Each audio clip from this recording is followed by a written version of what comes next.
Welcome. The vehicle computer is now checking systems for you.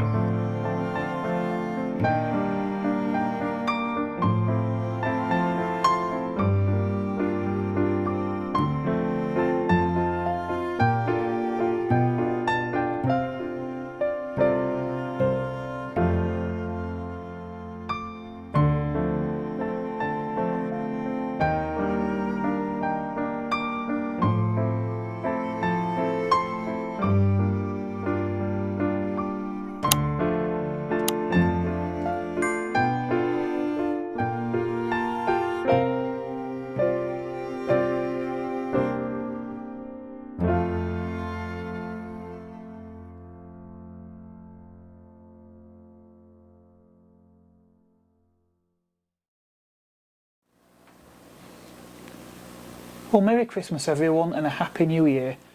Welcome to Mark on Motoring HQ, where we've had a very busy year. I'd like to take the opportunity to thank all of you who have subscribed and who've been viewing the channel over the past 12 months.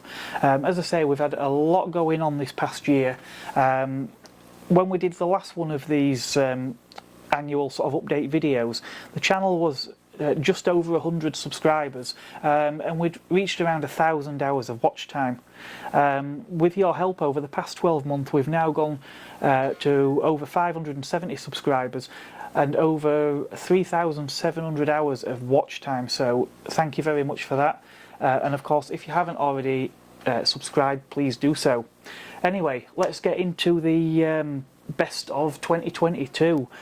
So some of these videos are things that you may well have missed over the past 12 months, so this just gives us the opportunity to have a look back and see what's happened over the past year. So videos on the channel have evolved in three sort of key areas this year. The first area has been the car show reports. Now this is something that we did a lot of last year as well, but I've upgraded some of the equipment and slightly changed the style of the videos at the start of this year. So we kicked off 2022 with a few events. As many of you know, I live only about 10 miles away from the motorist hub at Sherburn in Elmet, which has proved very useful for me, especially in the winter when there weren't many other events that were happening. In particular, the Cars and Coffee event, they actually introduced a theme for 2022, where although the events were open to all, they would sort of put a spotlight onto a particular brand of car each week. That proved really useful for me, as I was able to tailor the videos to a particular marque. We started off with things like Subarus. I think Alfa Romeos followed a week or so after that. We had Saabs, which actually was a bit of a rush job, that video, but turned out to be one of the most popular videos at the start of this year.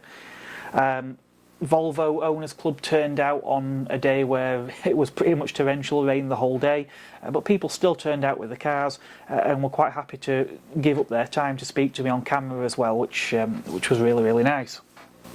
Now throughout the first few months of the year, the channel subscriptions actually doubled from just over 100 to around 200 in a few short months, which was a real surprise. And I think this was attributed largely to getting out and speaking to people at shows, and also the new format of the videos. We introduced a lot of interviews, which is something that many of you have actually spoken to me about in person since, and people seem to really like that, so I'm hoping to continue with more of that in 2023. Of course, the Motorist wasn't the only venue that I was visiting earlier this year. Once again, the Harewood Drivers Club held some static car meets at the site of the Harewood Hill Climb. Now as winter turned to spring and then into summer, there were lots more car events appearing on the calendar. Some which I've been to the previous year, such as the Classic Car Show at Walton, where we attended. That was a really big show. It was incredibly hot that day, as it was for much of the summer, but again we still got to speak to a lot of people and see a lot of very interesting cars. I also did some other events later in the summer that I haven't done before, such as the Classic Car Show at Burton Constable. Now the good thing about going to different areas is that we got to meet a lot of different people and see a lot of different cars rather than just the same vehicles that seem to pop up at a lot of shows in the same area. I Hopefully this is something I can continue with in 2023, perhaps even go a bit further afield to get an even bigger variety of vehicles. Of course, there are plenty more visits to the Motorist Hub throughout the year for many of their cars and coffee events, such as the Fiat event, which sadly turned out to be the last event that I took my 500 to before having to part ways with it later on in the year. But there will be more about that vehicle coming up in a future video in the new year. There were also a few interesting events that were hosted on Saturdays at the Motorist as well. Now, Saturdays are typically days that I'm at work, but there was a few that I actually booked the day off specially for.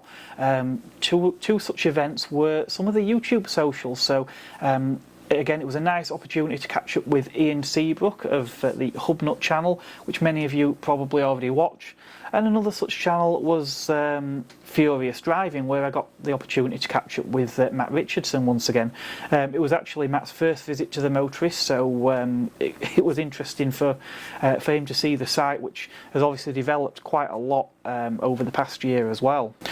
Another one of their special events that I attended there was a French car event, which actually split into a two-part video, and I really was like a kid in a sweet shop because there were some really interesting cars there that I got to have a good look at, sat in a few of the cars, and again spoke to many of the owners.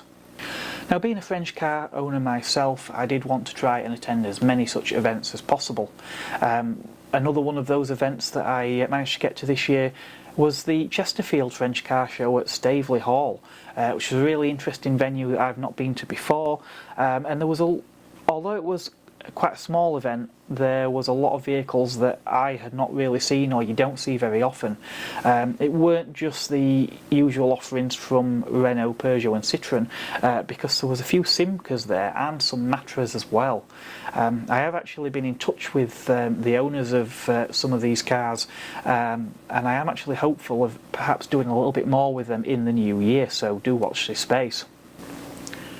Now, I only actually made it to Staveley Hall because sadly another event I had planned to attend this year I had to pull out of at the last minute. Yep, that was Festival Italia.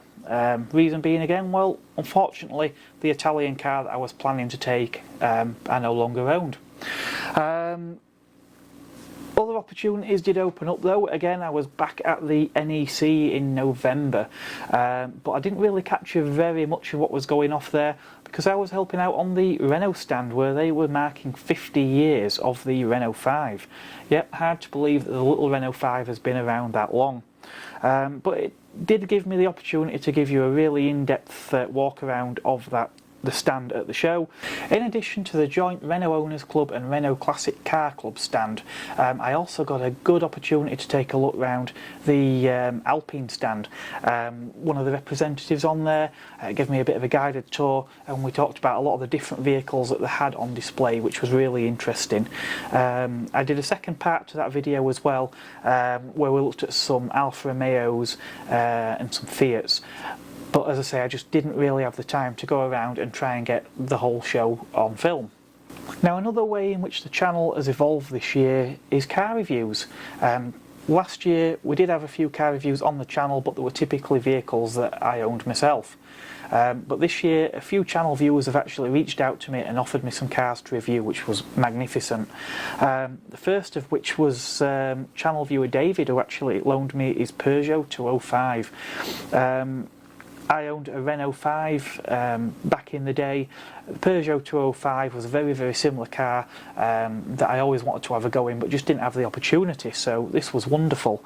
Now, that video hasn't had as many views as I thought it might have done, perhaps because it's not a GTI, but it was a very, very nice low mileage example of one of the sort of last of the line models of those cars. And I could actually see why people like these cars so much. It really, really was a great experience. And if ever you have the opportunity to have a go in a 205, I really would recommend you try it out, because it's easy to forget how good small cars designed in the 1980s actually were. Visibility, for example, is fantastic, and they just feel so much lighter and more compact than the modern hatchbacks that we have today. Of course, it wasn't just French super minis that was on the channel, because another channel viewer, Jonathan, was kind enough to loan me his Mercedes, an R170 SLK 200 compressor to be more precise. Again, a car that I remember these launching as it was the sort of first of that line. A compact Mercedes sports car with a folding metal roof. Never thought I'd get the opportunity to try one out, but Jonathan brought me a very, very nice example that he'd worked very hard on. We met up at the motorist one day for a few hours. Willie had a coffee, I took the car out for a review, and it was a very, very pleasant experience. I would actually like to try out a BMW Z3, preferably one of the earlier ones, as a bit of a comparison, because back in the day those two cars were often compared, so it would be nice to be able to do that. So if anyone has got one and you fancy letting me have a go, please do get in touch. My email is in the video description. Now, at the time of filming the Mercedes, I had another car already booked in the diary. John brought me his Renault Safran. We met up down at Columba Park, and again left John having a coffee while I took his car out for a drive. The Safran's one of those unusual cars because it was Renault's flagship back in the day, shaped very similar to their sort of middle of the road Laguna, which was sort of a reps car, shall we say. The Safran was their more luxurious premium executive car, and Renault had been quite keen to shake off the image of the cars of the 80s being a bit flaky. So when they did cars like the Renault 19 and in particular the Safran, they invested huge amounts of money in trying to make the cars feel far more Germanic than the ones that had come before. It was also interesting that the Safran was a 2.5 executive, which is fitted with the normally aspirated version of the 5-cylinder engine used in many Volvos. Again, if you haven't checked it out already, that's a video worth watching. Now, I had the opportunity to review another car that was initially released in the 1980s, Mercedes 190E. Now, this car was actually owned by fellow YouTuber Simon from Lot 76 Cars. Any of you who already watched Lot 76, basically Simon bought the car at auction, and it was Lot 76. His channel grew out of that. I've been watching his videos for quite a while. He'd been watching a lot of mine as well. It just so happened to be in the area, so we arranged to meet up and exchange cars for the afternoon. So I took the 190E and Simon took out my Megane Coupe and did a review on that himself. Again, if you haven't seen that, do check out Simon's channel and check out his review on my Megane. Now again, another car that was often sort of compared to the 190E back in period is the E30 and later E36 BMW 3 Series. Cars that I were never particularly drawn to, but having driven a 190E, it would be quite interesting to be able to do some sort of comparison. Again, if you happen to own either of those vehicles and you would like to loan me the car for a few hours to do a review, please do get in touch. Now, I actually visited a new attraction that I'd not been to before, the Great British Car Journey in Derbyshire. Now, the Great British Car Journey is a museum with a lot of the type of cars that we used to see quite a lot on UK roads. So things like your Vauxhall Cavaliers, your Ford Sierras, all that sort of thing that were once very common that sadly we don't see very much of anymore. But in addition to that, they have a rather unique exhibit, or collection of exhibits. They actually have classic cars that you can go and you can drive around on their site.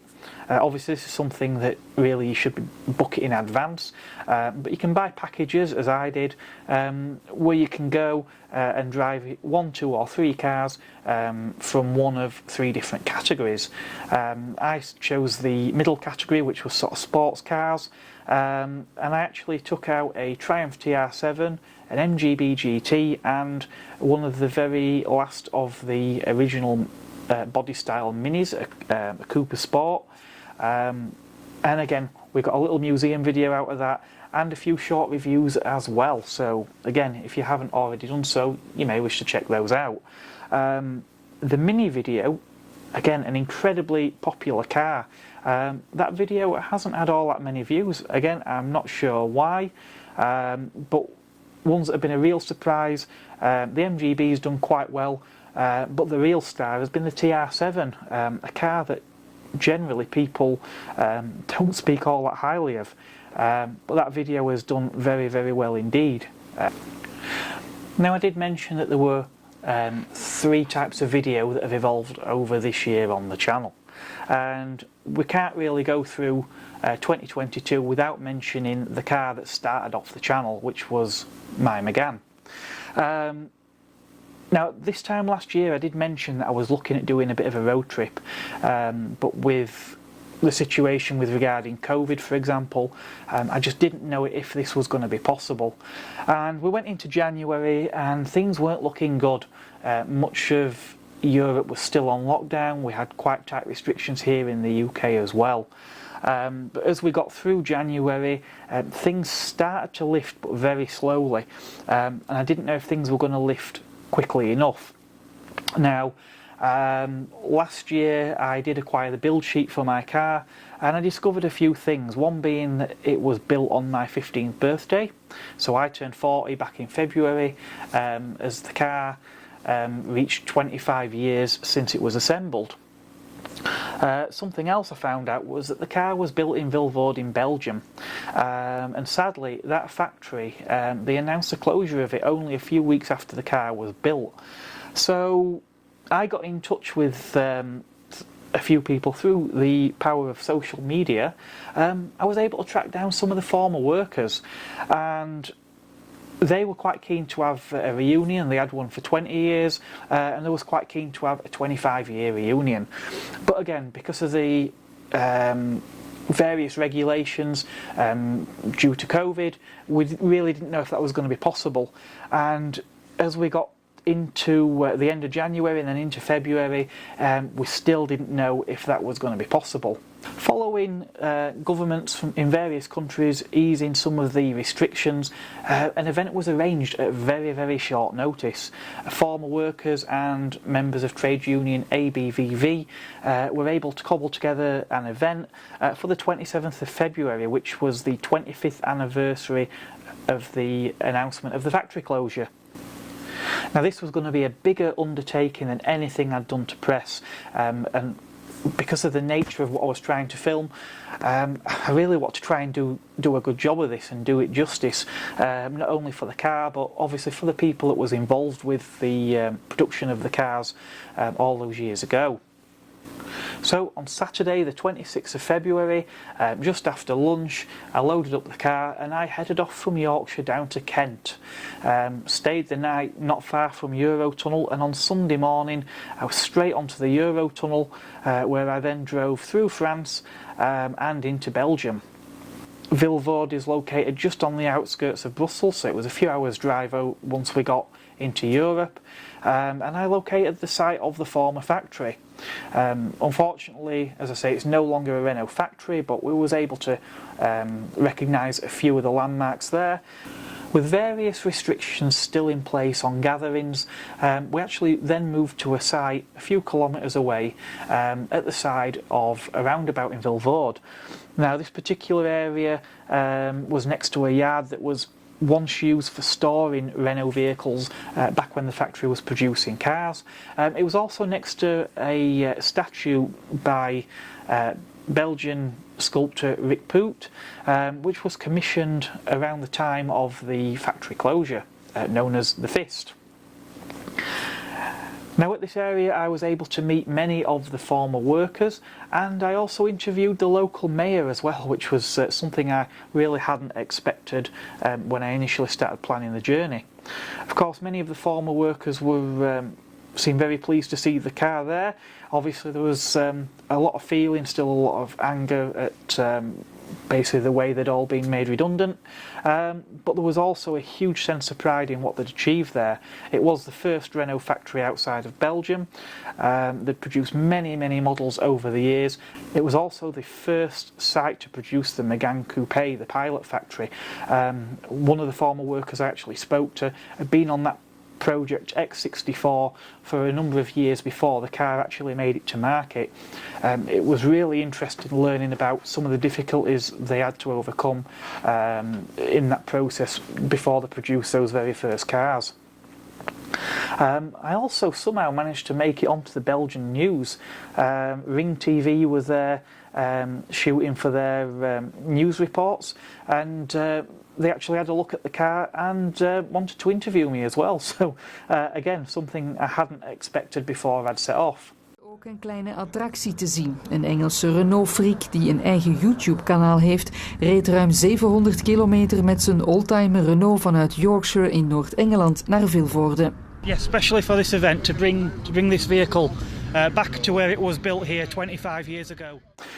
But as time was getting on, and I had to be back for a school run on Monday morning, it was time to turn around and head back home, and this was something I had to do in one hit. So we jumped back in the car late afternoon, drove out of Belgium, back across France, and we arrived at Eurotunnel just as the sun was setting. The only time the car actually stopped on that journey home, all the way from Brussels, was for the trip on the Eurotunnel and to put some fuel in the car when we arrived back in the UK. Other than that, the car pretty much ran non-stop all the way back to Yorkshire. The entire trip took me around 36 hours and I arrived home at 10 past midnight on the Monday morning. Yeah, it was quite an adventure. Sadly a bit rushed. I would have loved to have spent a bit more time over there, but the situation was I either went and did it as best I could, or it wasn't going to get done at all. I felt quite privileged to have had the opportunity in light of some of the problems that was going on in the world at the time. As I've already mentioned, there was still a lot of issues surrounding COVID, and a few days before I had actually set off on my journey, conflict had broken out as Russia had invaded Ukraine. This was obviously a huge media story that weekend, and quite a lot along the journey I did pick up on the various news reports of what was going off at the time. The Megane didn't feature quite as much this year. I've been mostly enjoying driving it, but there was a few other appearances, such as I was actually heading out to film an event one morning and a coil spring snapped, and would you know it, it went straight through the side of a tyre that was still in nearly as new condition. So we got another video out of that one where I had new shocks and springs, basically the struts were all assembled and then I fitted replacements to the car. The Megane has also appeared in another video more recently. That was when I paid a visit down to Top Gear Performance in Doncaster, fabricators of custom stainless steel exhausts. Now of course the Megane videos are quite niche, and as such were never going to be the most viewed videos on the channel. That's something I knew when I set out to produce them, but the story of what happened in Vilvoorde is relatively unknown in the UK, and it's something I really felt needed to be covered. People who have watched that video, a number have actually spoken to me and commented on how much they actually enjoyed it and how it was something really different. Just bear in mind it's one of the longer videos on the channel, and it's probably one that's best viewed sat in front of the TV with a cup of tea and a nice selection of biscuits. Now I had no intention of adding any new vehicles to the fleet in 2022 or 2023. Reason being is I don't have the space for any extra cars, and I was quite happy with everything on the fleet. Unfortunately, circumstances have dictated otherwise, and you will be seeing potentially 2 new daily drives joining the fleet in 2023. But again, there will be more to come that in videos in the very near future. Of course, I will be hoping to do a lot more events. The motorists have changed the theme a little bit with their cars and coffee. I'm not entirely sure if they're going to be sticking with the having a particular theme each week anymore, which worked really well for me last year. But nonetheless, I'm sure I will definitely get there to do some more filming at some point throughout the year. I have already committed to one event there, which is a Renault event that's they're going to be hosting, and I will also be looking to attend Festival of the Unexceptional again, an event that I actually attended for the very first time this year. That was a huge event, and definitely one not to be missed. Now, time permitting, another event that I would very much like to attend if I can this year is the French car event down at Vilvoorde. It's an annual event, one of the bigger ones that sadly I've not been able to do the last couple of years, so I'd really like to try and do that this year if I can, and it gives me the opportunity again to cover a few miles in the car. At the end of the day, that's what cars were designed for, to be driven, and yeah, I really hope I get the opportunity to go. Now, unlike 2022, where I had lots of big plans in terms of wanting to do road trips and lots of other things, for 2023 I think it's going to be more of an evolution rather than revolution on the channel. I really do need to try and finish off some of the things I didn't get the opportunity to complete. A few of you did actually reach out to me who had car collections to come and view or cars to be reviewed, and I really do want to try and make sure I get that done through the opening months of 2023. Beyond that, who knows? It's 2023 really is an open book, but I wouldn't rule anything out.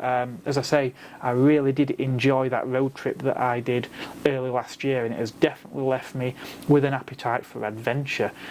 So let's see what comes in the new year. As always, thank you very much for watching. Keep liking, commenting on the videos, and if you haven't already done so, please do hit subscribe, and I will catch you very soon on the next video. It's goodbye from me.